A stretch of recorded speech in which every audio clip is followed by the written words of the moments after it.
The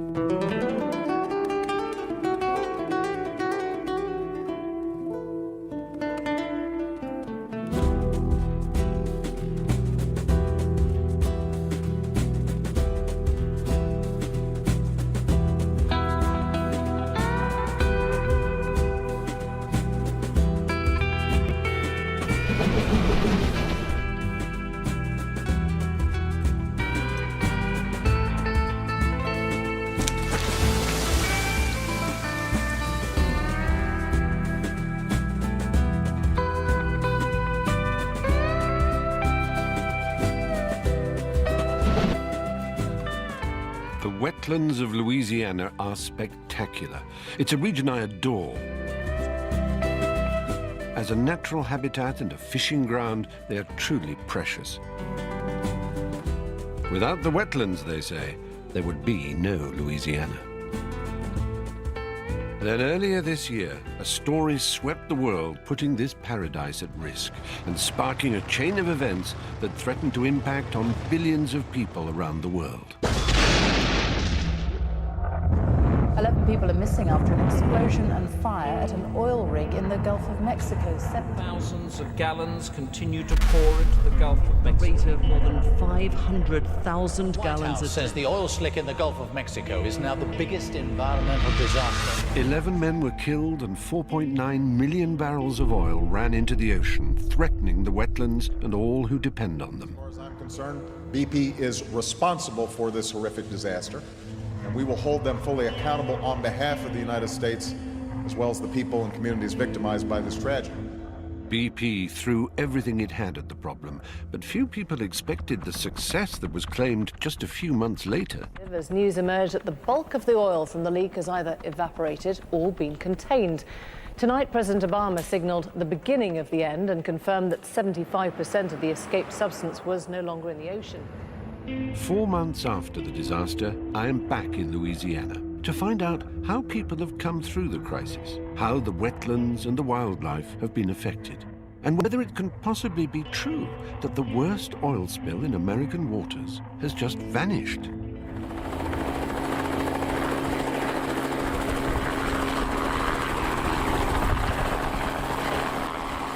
The weather's going to hold off, Stephen. Well, it looks reasonably good. It certainly looks good over there. I don't know which way we're going. I'm joined on the journey by the zoologist Mark Carwardine.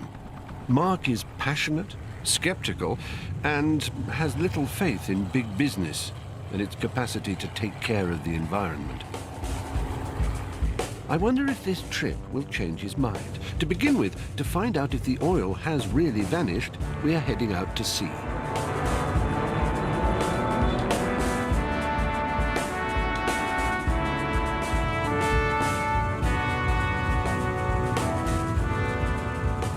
Well, there's no visible sign of any oil I can see.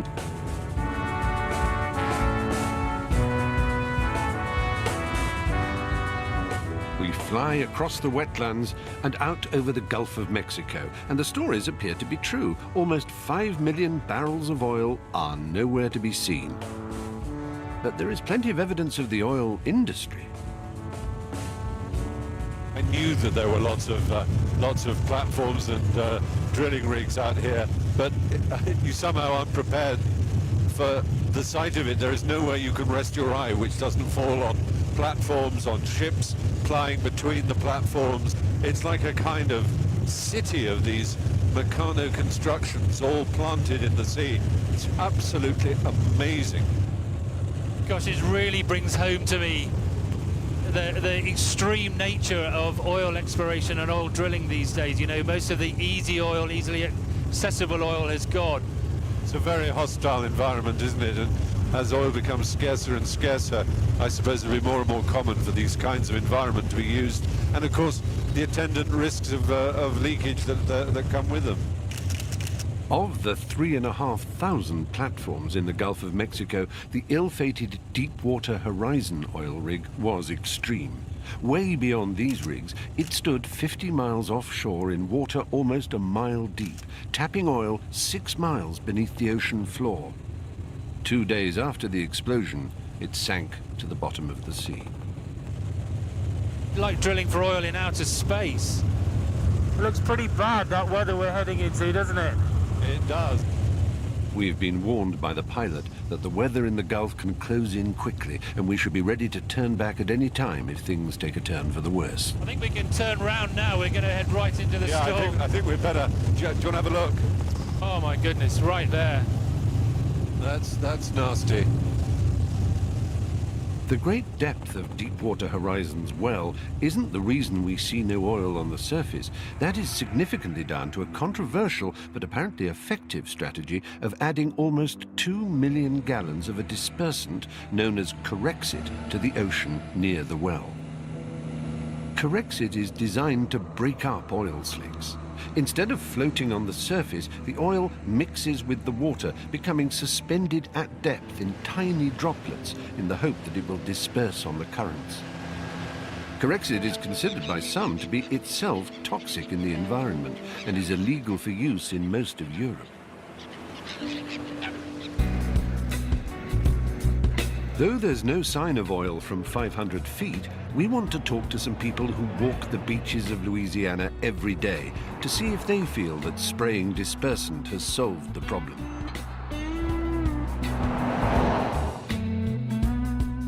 Grand Isle is a frontier town. It is located on a barrier island in the vast wetlands 2 hours south of New Orleans. The houses are built to survive the dramatic rise in sea level that accompanies the storms that frequently pummel the island. Life here is intertwined with the sea.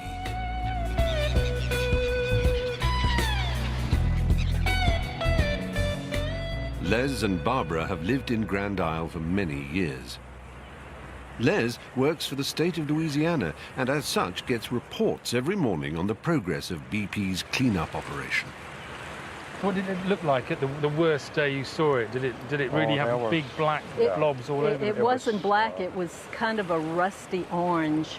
So you've been following this day by day? I've been here every day. I mean, do you think there'll be no more oil coming up now, or is that the end of it, or are you expecting to see more? No, I think more will come. We can't predict We that can't predict that, but my I'm meeting sure this morning with the operations center at Lafourche over at Port Fourchon gave me a report that they picked up 9,000 bags of oil and waste yesterday on the beach and in the water. So how come we're being told that the oil's pretty much gone and that's the end of the problem? We would love to believe that, but we're not seeing the evidence of it here. So it's possible that this beach being clean, in 2 or 3 days there may be another influx, is that? Absolutely. Yes, it's continuous and it's not predictable.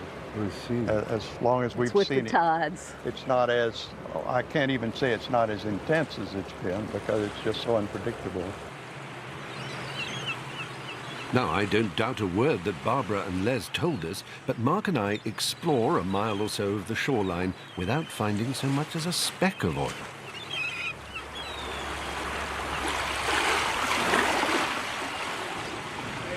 The next morning, I'm going through some of the latest scientific reports on the spill to see if there's any basis for the suggestion that oil is still washing ashore. Ah, I say, beignets. You have a great day. Thank you so much. No one seems to be able to agree about this oil spill. The government, the Obama administration, has said that it's, 90% seems to have been sorted out, or certainly 70% has been cleaned up. But now we're getting other scientists saying, no, 90% of it's still down there. There's a chap here called Ian McDonald who's been studying the Gulf for 30 years. He's an ocean scientist from Florida State, and he's accused the White House of making sweeping and largely unsupported claims. He says the imprint will be there in the Gulf of Mexico for the rest of my life. It's not gone. And he's warning about a tipping point from which the wildlife and ecosystem cannot recover. There are toxins, the oil-based toxins, xylene and benzene, that you get in crude anyway, apparently. But there's also this stuff, Corexit, which is this dispersant, this agent that is used to break the crude up into micro droplets. And no one quite knows what the effect of that is. It's a very powerful chemical. What does that do in the food chain? But it's the day's local paper that says that the respected Woods Hole Oceanographic Institution has found a plume of oil 22 miles across, hanging beneath the surface. The earliest reports of the spill featured animals struggling through thick oil along the shoreline. That oil certainly seems to have gone, but a vast plume of oil somewhere in the depths will have effects that are much harder to detect.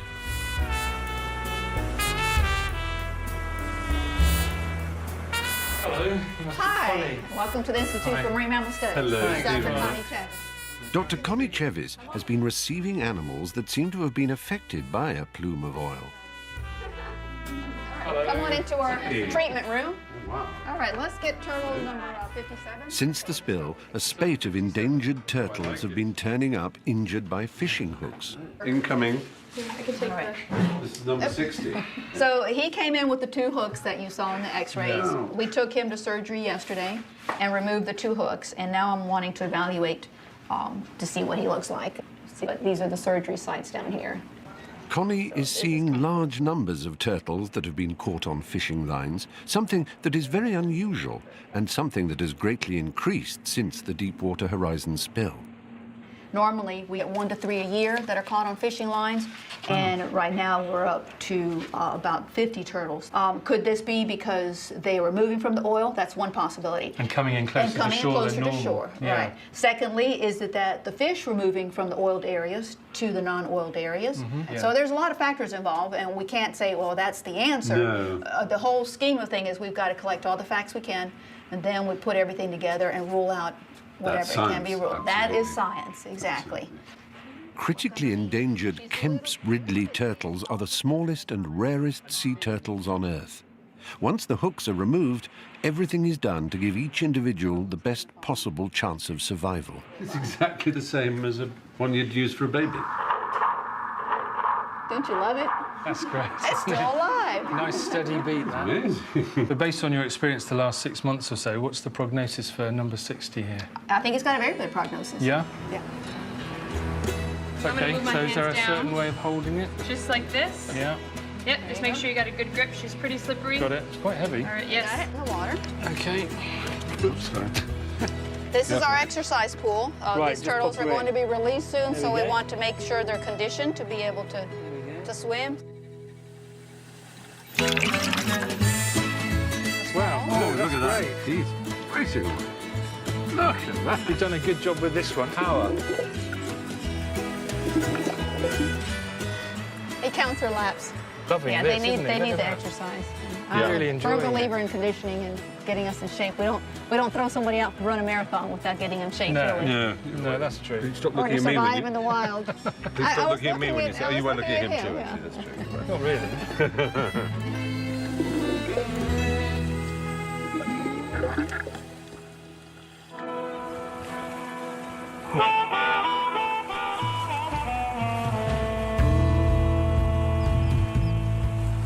Grand Isle is pelican country. The oil-doused shape of the pelican became the symbol of the oil spill in the Gulf of Mexico. Once endangered in the US, the state bird has bounced back in recent years, but was hit hard by the worst of the oil spill. Yeah, lovely. Even though the surface oil is no longer present, the smallest amount of submerged oil can cause a problem for birds that spend their day dipping into the water. We're traveling to some islands known to be key breeding sites for this iconic species, together with Tom McKenzie of the US Fish and Wildlife Service. Tom is still having to perform daily patrols to look for pelicans that may have swallowed oil. The booms, designed to keep the original slick from the nesting site, now double as fishing platforms for the birds. Do you know Not how seeing many the pelicans were killed by the oil? Probably in the 3,000 range. And is that the sort of number you might have expected, or? This whole operation, I've gotten out of the prediction business. You just can't tell. Everything has been Big surprise. This has been one of the biggest ones, the longest one, the most expensive response, the largest personnel and equipment response we've ever done. At Queen Bess, we're waiting to catch a bird. At Queen Bess, Isn't it? 2-4, this is 102. You got something? All right, gotcha.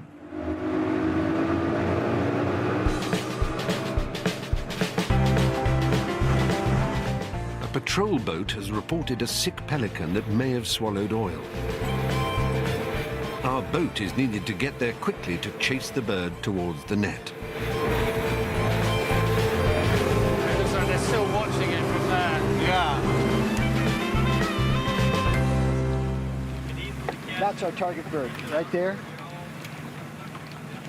All right, so what's going to happen now is we're going to act as a chase boat where we're going to herd the pelican towards the capture boat here. Right. So we just keep on going straight. You're going good. There you go. A little bit to your right there, Captain Lou.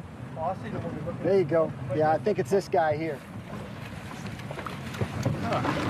And pull up a little bit. Wow, that's been done before, hasn't it? Hold up. What's actually wrong with it? It obviously can't fly, but I think there's a... You got him. You got him. Oh, well done. There you go. Well done. That's fantastic. There you go. You really know what they're doing. The first thing he's doing, he's going to control that beak. Yeah. Because even if they are immobilized, they have a very sharp beak. Powerful beak. Yeah. Not so much powerful, sharp.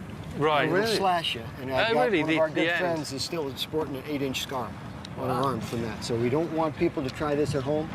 They control the head. Is this a typical reaction? It doesn't seem to be fighting back. They're weakened. They're in a weakened state. Go willingly. And it's like, some of these are also very young birds. Plus, he's being very well handled, isn't he? They know exactly which places to hold him in. Yeah, they're keeping it in. I'm sure if Mark and I tried to do it, it'd be a different story. Thank you very much. Good luck. Good luck, little pelican. The birds are then handed by the US Fish and Wildlife Service to a rehabilitation center run by specialists in cleaning oiled birds, but funded entirely by BP. We called to arrange a visit and are offered a slot on one of a series of pre-arranged media tours. It's huge. What a huge facility. It's gigantic, isn't it? It is like an aircraft hangar. Yeah. There's a clean side and an oiled side. And we're not seeing... We are instructed not to look into any crates or to stray away from the guide. This is not the kind of place that wins the confidence of people who feel like someone might have something to hide. Holy effort. Look at it. So one person's basically holding the pelican's beak. And it is in a sudsy bath. Yeah, I mean, they basically use dilute detergent, washing up liquid. And the wash process will take anywhere from a short time to 20 to 30 minutes, and then they're moved over to the rinse. It's like a sort of setup to you, sort of like a media tour, one pelican all ready to go. It doesn't feel like a sort of... I don't know. I'm going to have to present the other side of the argument. I know you have a lot of doubts and a lot of worries about this thing. On the other hand, you always have to say, well, what if they did the opposite? I am super cynical, and I think my big problem is, you know, you look around, a lot of people come in and they just believe everything that they're being told, and it'll be fine in a few days and released, all happy, and everything's all wonderful. And I do feel that, you know, that's a very simple and very naive message, and you know, we need to look much deeper than that to actually find out more about what the reality of the situation is. Yes, I mean, the question there is, I suppose your real point, and I understand that, is who do you ask? Because the state and indeed the government seem to be, I mean, they understand that this thing won't get solved unless they persuade BP to put hundreds of millions in, and BP's going to exact a price for that, and one of the prices will be you don't ask certain questions, I guess. We're ready to go. Down the area, thank you. It's a good example. Yes, exactly. Of course, almost anything you can say about this crisis, you can say, well, they're all in the pay of BP, because in a sense they are, because BP has waded in with more money than you can possibly count. And I think what gets me is the fact that BP has very cleverly set everything up so that, you know, you can bring journalists and camera crews in, and, you know, I was listening to some of the, I'll whisper because there's some over there, but some of the crews and people talking, and they say, isn't it wonderful? All these birds coming in and being cleaned and being released, and what a fantastic job. And I'm standing there thinking, yeah, but this is exactly what BP wants us to see and believe. And, you know, the reality is, behind the scenes is, the vast majority of pelicans and gulls and terns, what have you, will never be seen. They'll have died a death out at sea, and nobody will ever find them. I don't see what else BP could have done. By them not paying people, by them not throwing money at the problem, would that be better? But didn't you get a sense of sort of cloak and dagger? And I mean, I'm really cynical about it all. And they, on the surface, they're doing a great job, and the individuals are doing a great job, but, you know, it's very stage managed, and there's no doubt at all the whole objective of this is to make people go away and show on television and show in newspapers that the problem's being solved and we don't need to worry anymore. There may be only one way to settle this. I suggest we go back inside and put some of Mark's points directly to Jay Holcomb, our guide and the executive director of the International Bird Rescue Research Centre. You must have heard that the idea that BP is just basically buying up almost everybody in the... So they're stuffing their mouths with gold, as the phrase has it, so that you can't really speak against BP, you can't necessarily even criticise them. Does that worry you in a way? Because after all, you must be angry. Well, it doesn't worry me. I mean, it's just part of the reality. We did the Exxon Valdez spill and 21 years ago, and it was the same thing. And we were told that we sold out and all that stuff. The truth is, we're caring for the birds. There's nothing to hide. They're oiled. We don't deny that. And we're caring for them. It's simple. As far as my own personal opinions, I keep most of them private. And I have to be honest with you, I've done this work a long time. So the truth is, until all the information's in, which will be years down the line. We were just doing an interview in the other room where they were asking us, well, how's it going to affect the environment? Well, I don't know. I mean, I've never seen dispersant dumped like this before, an oil that they say is under the water. And so until there's hard, solid facts, we don't know what it's going to do to the environment or the birds in the future. But you're reasonably confident about sending a clean bird back, that it's not going to get oiled again? Because there are these talks of these enormous plumes. Yeah, under I wouldn't say I was confident. I think that right now there's lots of birds out there that are clean, and there's fish available, and there's a clean environment as we know it. Whether what happens in the future, I don't know. But the alternative would be to keep them. We can't do that. So we have to take that risk.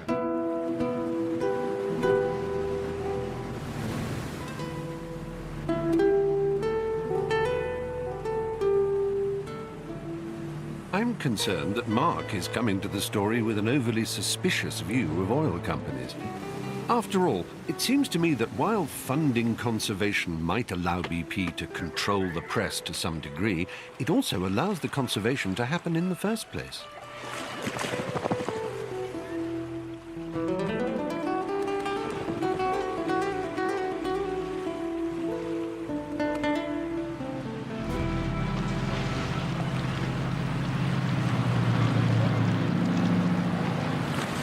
As the day comes to an end, Mark explains why his view of the 6 global big oil companies is less than sympathetic. There's a handful of big oil companies, and when it happens in other parts of the world, with some very specific examples, nobody gets to hear about it and nothing is done. I mean, in Nigeria, in the Niger Delta, where there's a lot of oil, in fact, 40% of all American crude oil imports come from Nigeria. Really? They are spilling twice as much oil as was spilt in the whole Gulf oil spill every year in the Niger Delta. And people living there they're drinking contaminated water. This is affecting millions of people. They're eating contaminated fish, they're farming on contaminated land, they're breathing in contaminated air. And had you heard about that? No, I'm embarrassed not to know about it. No, but nobody does know about it. And because it's in Africa, the rest of the world doesn't take anything like so much interest. Because this is in America, it's a big issue. And, you know, it's quite a smug attitude to make all this fuss and do all this cleaning and saying everything's going to be sorted and everyone will be put right. When actually, when they don't have to do that, and it's not just BP, it's all the big oil companies, they don't.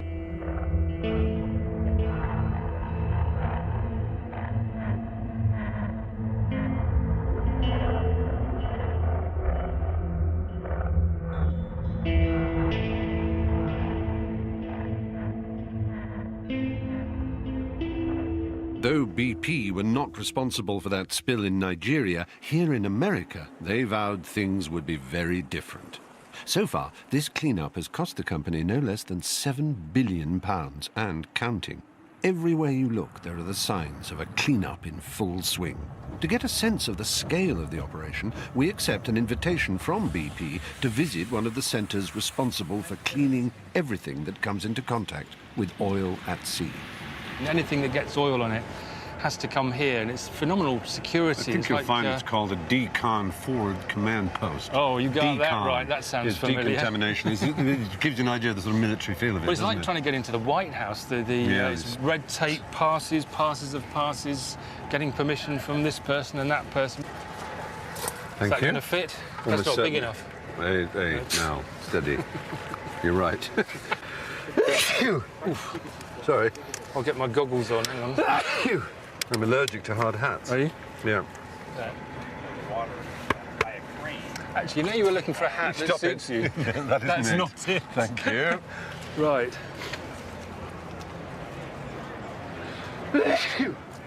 With 45,000 square miles of fisheries still closed, this vast response will be in full swing for several months yet. It is a gigantic operation, isn't it? I mean, really, just the logistics of getting all this stuff in one place.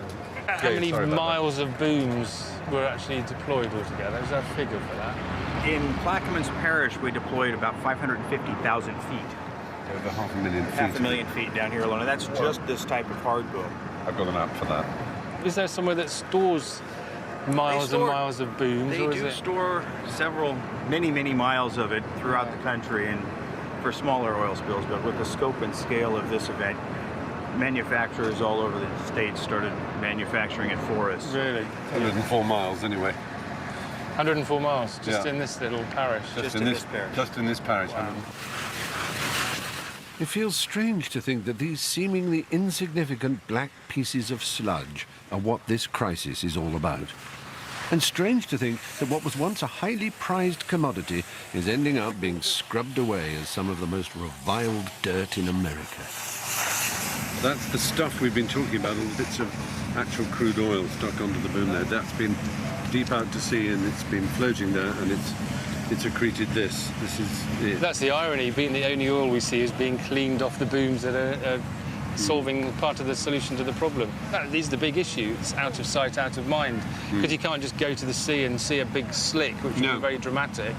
It's not there, it's below the surface. It's hard to gauge how serious it all is. Yeah, that's the important point, is that because it's an underwater leak, it produces what they call a plume.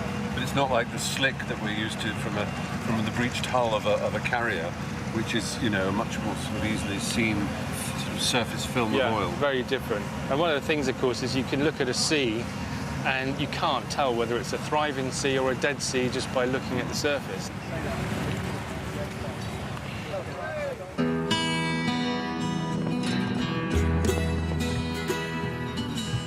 We have just a handful of days in Louisiana.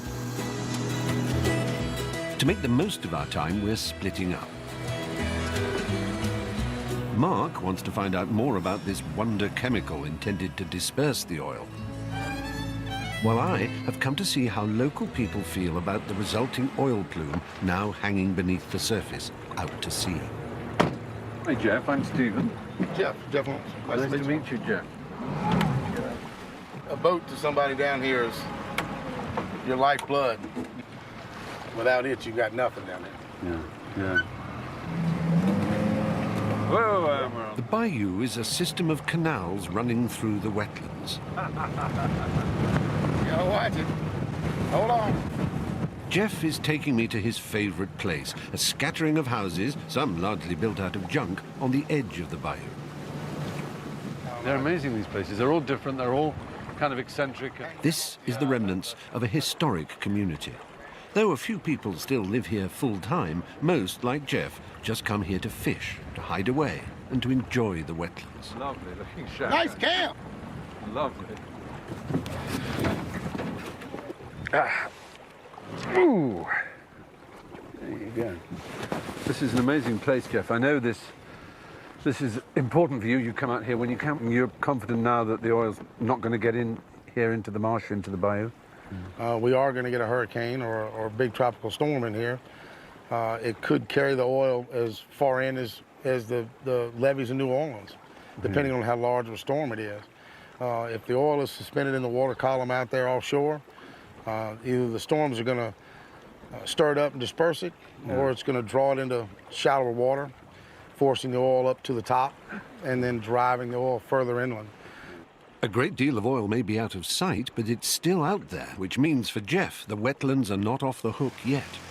For him, this isn't just a wilderness. 90% of all marine species in the Gulf depend on this environment at some point in their lives.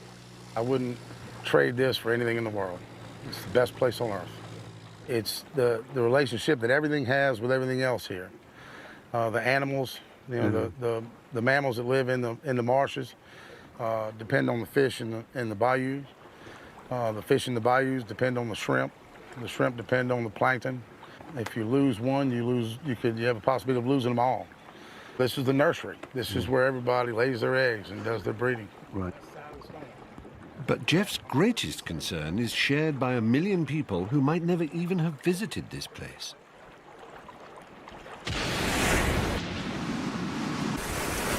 When hurricanes hit land, they quickly lose force. The city of New Orleans is close to the sea in a famously active hurricane belt. Though nothing will stop the worst storms, the wetlands are all that stands between the city and the brunt of the annual hurricane season.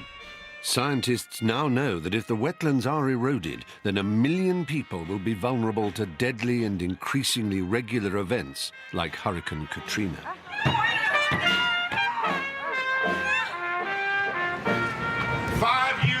Today, Hurricane Katrina made landfall on the city of New Orleans. Tell them. Now we're going to bury some of these items here from the past. The list of excuses. And speaking of excuses, BP, we're going to put this in the box as well. Ladies and gentlemen, let's put her to rest. By chance, Mark is caught up in events marking the 5th anniversary of the hurricane. For the people of New Orleans, Hurricane Katrina is undoubtedly the most important event of the last century. It is a sign of the anger felt towards BP that the oil spill is now spoken of in the same breath.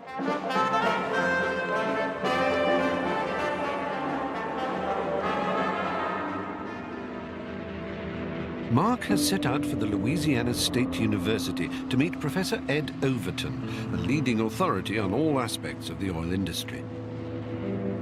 Professor Overton is looking at the impact of the dispersant Corexit on oil and the environment. What you're doing is you're trading impacts off. You're saying more impacts offshore versus less impacts onshore when you disperse oil. Was that a good idea? We don't know yet. It's a catch-22. Do you risk the shore or do you risk the open ocean? That's right. I tell everybody that dispersant use is a horrible idea. The only thing that might be more horrible is not using it and letting that oil come ashore. So you just got to hold your nose and make a guess. And it is a guess. It's an estimate. Yeah. So and the trouble is, we'll never know because that's one of those hypothetical questions. Professor Overton is conducting experiments on the effectiveness of dispersants. The results may help determine the wisdom of adding dispersants to future spills, but they will be too late for the spill that has just taken place in the Gulf. It seems to me quite outrageous that we don't know what impact the oil is going to have. Don't you think that's something we should have been researching before and have all these answers ready for a spill like this? Absolutely. It's unbelievable that we didn't know that. And what's even more unbelievable is that offshore royalties from the production of oil in these areas is the second largest source of income to the United States government after income tax. And almost some of that, but almost none of that was used to understand the implications of drilling in deep water. It's just unbelievable. And the companies that were asking for the permits should have equally been prepared. It just wasn't done. Everyone had a sense of complacency. They thought the engineering solutions would prevent this kind of spill. That blowout preventer was so heavily engineered that it had to work. It was just like the Titanic. It wasn't going to sink. Well, we know the Titanic is on the bottom, and we now know that that blowout preventer didn't work. The last great oil spill to grab the front pages was the Exxon Valdez spill, in which over 260,000 barrels of crude oil entered the ocean on the 24th of March, 1989. Though it was the ecological disaster that grabbed the headlines, we now know that the way it was dealt with only served to compound the misery for many people caught up in it. 21 years later, fishermen claim the company has still not paid the full amount awarded by the courts to those affected. Clean up that oil. See y'all later. From the outset, BP promised that this time things would be very different. Jeff is taking me to see one of his neighbors. Unusual name. James Phillips is a shrimp fisherman who can't make a cent unless the fishing grounds are declared safe and reopened. But he isn't complaining. Right, I'm Stephen. James Phillips. Nice to meet you. So how do you earn a living in the meantime? Yeah.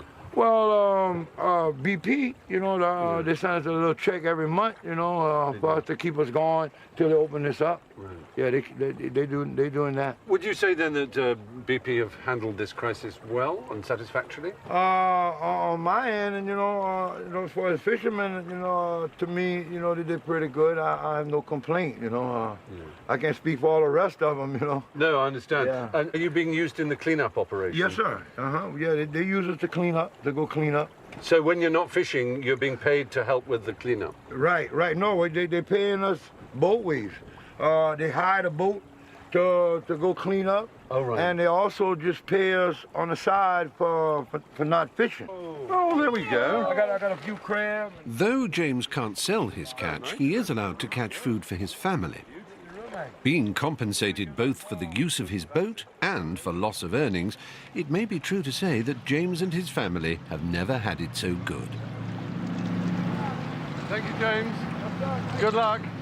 At its height, BP were receiving 1,500 claims every day for compensation against loss of earnings, and they have paid out over $300 million to date. Though most of the claims came from fishermen, some also came from waitresses, dock workers, electricians, and one was from the Mimosa Dancing Girls strip joint, claiming that fishermen could no longer afford to frequent the club.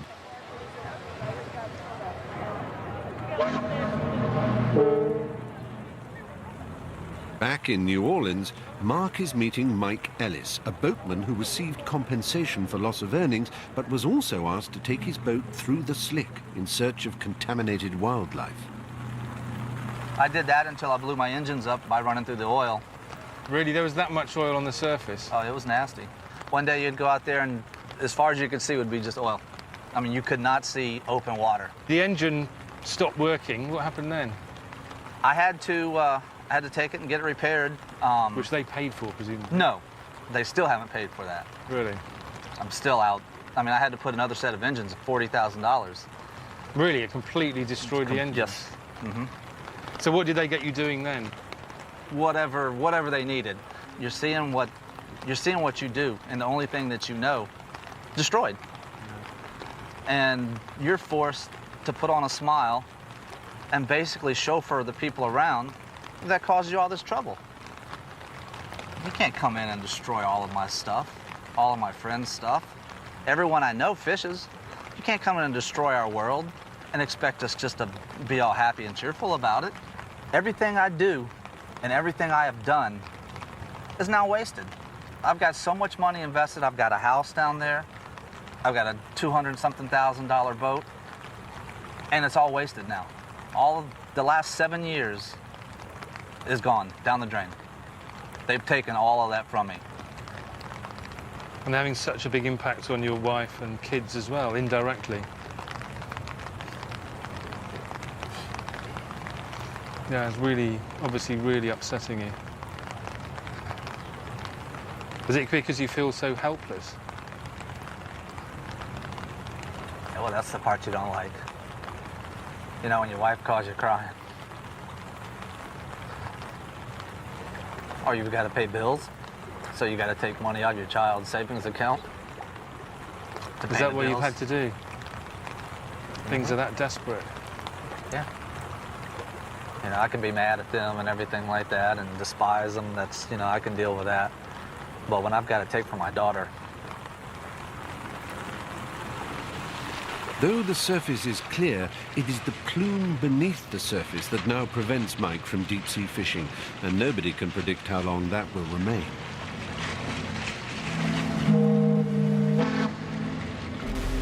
No two oil spills are alike. Nevertheless, in the Exxon Valdez spill, many species were hit and the environmental impact continued for many years. The oil entered the food chain, and 2 decades after the spill, the local whale population is still in decline. A team from the University of North Carolina estimates that it may take yet another 10 years until the Arctic habitat is fully recovered.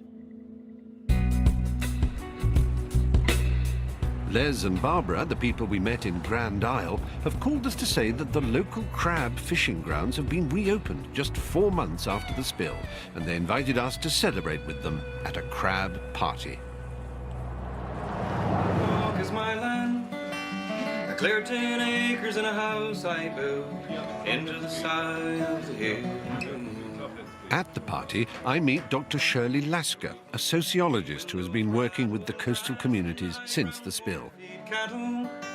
She has recently returned from taking a group of local fishermen to Alaska to meet people affected by the Exxon Valdez spill 20 years ago. When we were in Alaska recently, the recommendation was to go on, live your life, do not be dependent on your recovery from the organizations, be they the government or the business that has caused it. Don't characterize yourself as a victim, in other words. That's correct. Yeah. And also there was the issue of forgiveness. And do you forgive but still make sure that the resources are there for the domestic violence, for the corrosive community when the arguments start as to who's at fault? Are you saying that you can lay out the door of a corporation domestic violence, that it follows as the night the day, that if a corporation lets people down, a man will naturally raise his hand to his wife? Because you have a situation in which the income of that family has been stopped or is uncertain. Yeah. And when the fishers stop doing the booming on the oil, they really truly will be out of work. Yeah, and therefore it's perfectly natural they'll hit the wives. And therefore, under stress, it is possible. And we found, remember, this is our second catastrophe. We're old hands at this. Yeah. This is the first oil that was collected from the beach. Really? I saw it in the kitchen. I thought it was homemade chutney. It does look like chutney, but make sure you don't get it on you because they say it's very toxic.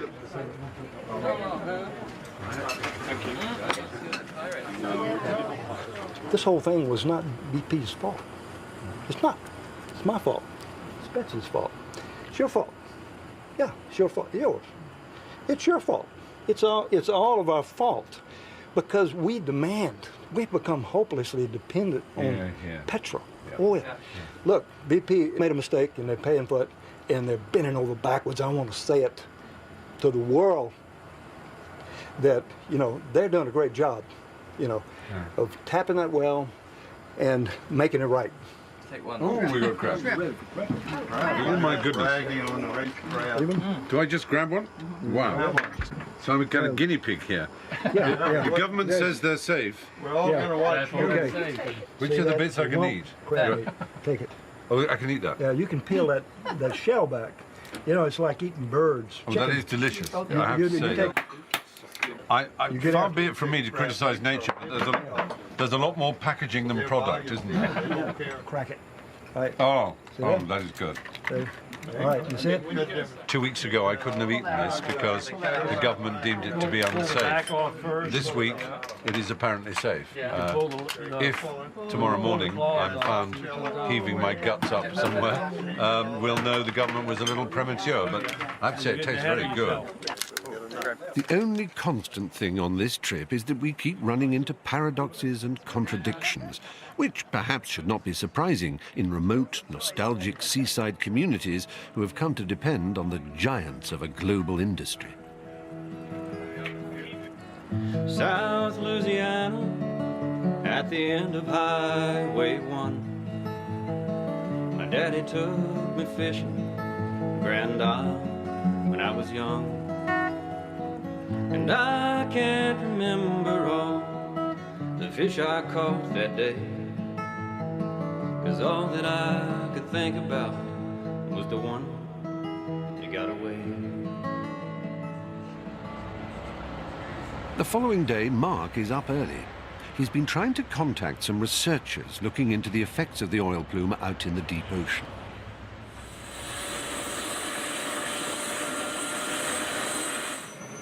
He's had a call telling him that they're currently undertaking further studies on board the Greenpeace ship a few miles off the coast. I don't know if it was the early start, the forecast of violent storms at sea, or the fear of the crabs rebelling, but I decided that this visit was something Mark needed to do alone.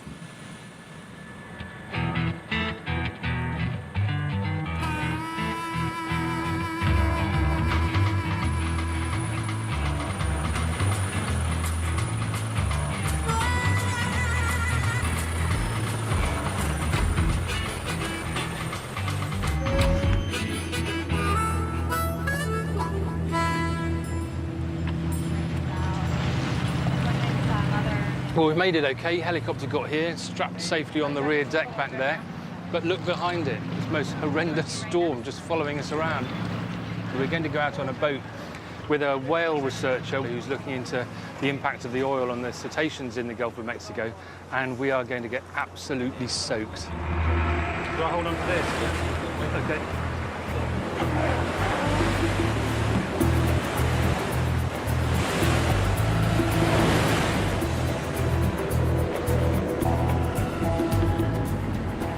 Sue Rocker is a biologist from the Whale and Dolphin Conservation Society. What are you actually trying to find out while you're here? What's the research focusing on? Well, nobody really knows what the effects of the oil and the Corexit are on marine mammals. That seems extraordinary. Isn't it? There was, after the spill, in the Exxon Valdez spill, the two orca whale populations decreased by 33 to 40% respectively. So, I mean, given that, there might be quite an effect, but it depends on length of exposure to oil. So what we're trying to do is we're looking for skinny individuals whose prey source has been affected. So you have to get close to the whales and you look through binoculars and then you just judge according to a healthy-looking whale. Right. Well, that's why we're on these little boats, because we do need to get close to them to photograph them, to get skin lesions, particularly, you know, around the blowhole, the eye, those mucousy areas. And what does that indicate? Is that just not getting enough food, or is that? Well, no, those would be, sink? yeah, those would be long-term exposure to oil or Corexit dispersed since big wave. Everyone's okay? Yeah. Turn to the ship. I'll tell you when. Copy that loud and clear. So we have a go ahead, return now, Phil. Return now. On our way back. We have a water spout just on the starboard side of the Arctic Sunrise, just touched down. Yes. A water spout, that's serious. So everybody's secure, hold on, we're going home. Do you want us down? Yes, please, both down, let's go.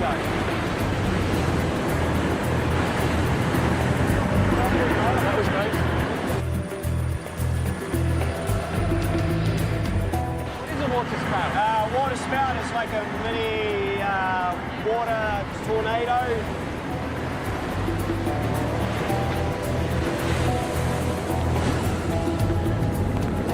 And we have a large squall about to hit us.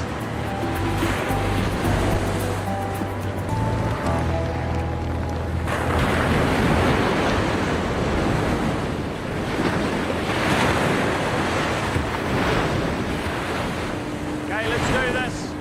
Okay, don't be shy. If the weather has put paid to whale hunting, one job that can be conducted in any weather is trawling for some of the smallest but most revealing creatures in the Gulf of Mexico. Bridge, this is poop deck. We're standing by over. Erin Gray is a researcher from Tulane University and is gathering the minuscule larva of blue crabs. And then just let it go? Yep.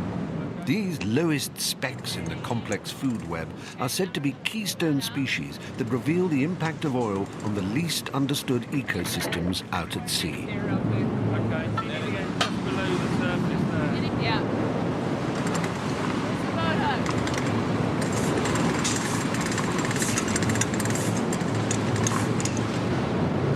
That's it.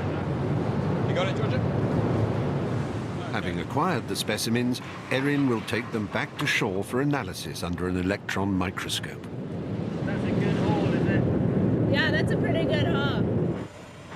As we're comparing samples that we've taken from near the Deepwater Horizon wellhead to samples we've taken far away to try to compare those larvae and see if they look different. And what sort of things have you been seeing? Have you seen any sign of any damage to them? We've seen some weird orange droplets inside the Megalope samples from Grand Isle and a couple of places near the oil spill site. Orange droplets, you mean like little orange bubble yes, type little things? orange bubbles inside here. Actually inside the animals? Yes. Has that been seen before? No, actually, we haven't ever seen these orange droplets inside the Megalope before, so that's why we're working pretty hard to figure out what it is. So logic would suggest that's got something to do with the oil if it's the first time they've been seen?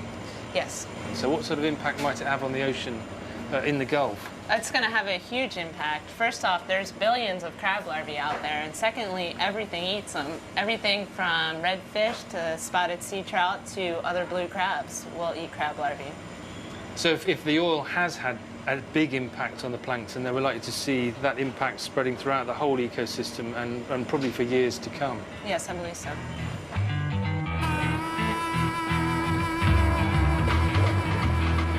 BP had a hand in a disastrous accident. But the more we have travelled through Louisiana, the more Mark and I have disagreed about what we have found. He has become increasingly entrenched, and I have been equally persuaded by very different views. In a final attempt to resolve things, we have a chance to take this to the top. And first, let me simply say I would like to genuinely thank the Schwester. Mike Utzler is the Chief Operating Officer of BP's Gulf Coast Restoration. He's giving one of BP's regular press conferences on the status of the cleanup, and we have been promised a few moments with him at the end. Hello. Nice to meet you, Stephen Fry. Steve, Mike Utzler. Nice to meet you, Mike, and thanks for seeing us. I'm sorry Mark, about how that. was he? I had this sweat spill. Not a problem. I understand how this works, believe me. Yeah. It's very nice of you to talk to us anyway. Oh, it's my pleasure. It seems that it was quite premature a few weeks ago to make the announcement that the vast majority of the oil has actually gone and disappeared. Would you agree that was a bit premature? We don't actually know whether the oil has gone or not. You know, the science that has been put into estimating what the oil, how much oil was spilled and how much oil has been recovered is a continuation. It's an estimate. And it's a series of estimates that will become refined as science continues to be refined. I mean, there's some recent research from, for example, University of South Florida suggesting a lot of the crude oil has sunk right down to the depths where it's very difficult to detect it at all. How will we ever know how much oil is either very deep or actually settling down on the bottom? Well, there's a massive research effort that's actually looking at the water column from the seafloor at beyond 5,000 feet all the way through to the surface. And do we know what proportion of the oil is there then? We don't at this point in time, but what we do know is it's rapidly biodegrading. Sorry to interrupt, but the statement a few weeks ago did say that 3/4 of it had gone. Right. So, but we don't know that for sure. We know we can estimate based upon that scientific data and that understanding as it continues to mature that the vast majority of this that wasn't captured mechanically, that wasn't evaporated and dispersed, was then spread into the water column. The plume is actually disappearing. The plume is being biodegraded, that there is a new form of microbiology that is attacking this plume and using it as a food source. Just to bring it back to the... Sorry, tight schedule here. Okay. Thank you. Well, no, I realize we could go on forever, but it's very kind of you. Thanks for your time. Thank you. I do understand you're one of the busiest men on the planet. That's probably true. Thank you. Thanks, we appreciate it. Absolutely. There was so much I wanted to ask him. I was just exploding with frustration. And to finish it off, he's got the right answers. But, you know, the next question was, you know, OK, that's all very well. It's talking about clearing what you can see, but it's what you can't see. And one of the big questions is, what are they doing about the dispersant they use? But, I mean, listen, let's be honest. This guy doesn't think of himself as a villain. He's desperately trying to do the right thing by his company, and therefore, and he knows that to do the right thing by his company, he's got to do the right thing by public opinion. The public opinion won't buy anything other than what is seen to be a massive investment and commitment.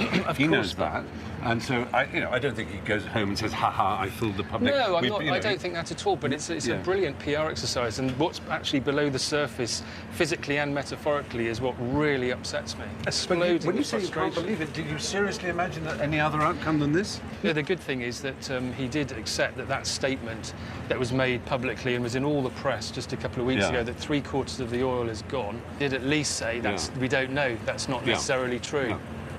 It's more complicated than BP are simply dyed-in-the-wool villains who are trying to obscure what they're doing. It's more complicated than that they're just good guys doing a proper job. I'm afraid it's human-shaped. It's not, it's not fiction-shaped. It's got all the messiness of a real crisis, and that's a mixture of incompetence, courage, failure, stupidity, brilliance. All these things come together in the way that they always do with human beings. But I still believe the oil companies are the villains to a large degree.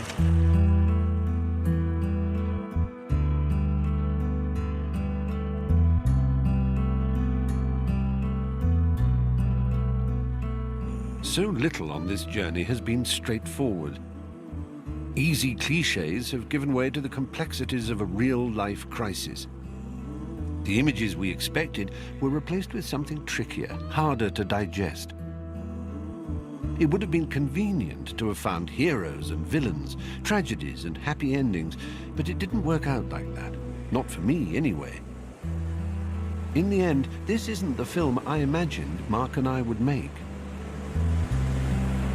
I imagined coming over here and talking to him and finding a common ground on which we could assault the supervillain, the Bond villain that is BP and global capital and the exploitation of the world. And of course, it's very easy and very tempting to do that. There's no question that these companies are doing quite grave things to environments. On the other hand, these companies are super rich because all of us buy their product, myself included. I came here by plane and then by car. I go everywhere by plane and car. Let's face it, it's if not an intractable problem, it's a deeply complex one, and we're all mired in it. And it's a bit of a cop-out to blame one company for being somehow responsible for offloading our own guilt, if you like, onto one corporation. I feel really, really strongly that big oil, companies like BP and Shell, are hugely to blame. They're big companies, all they're interested in is making profit. They don't seem to have any responsibilities. They talk clean, but they act dirty. And this is a very good example here in the Gulf of Mexico, where when the blowout happened, it took months to find a solution. And my feeling is they shouldn't be able to do that kind of drilling, that frontier on the edge drilling for oil, unless they have solutions to hand.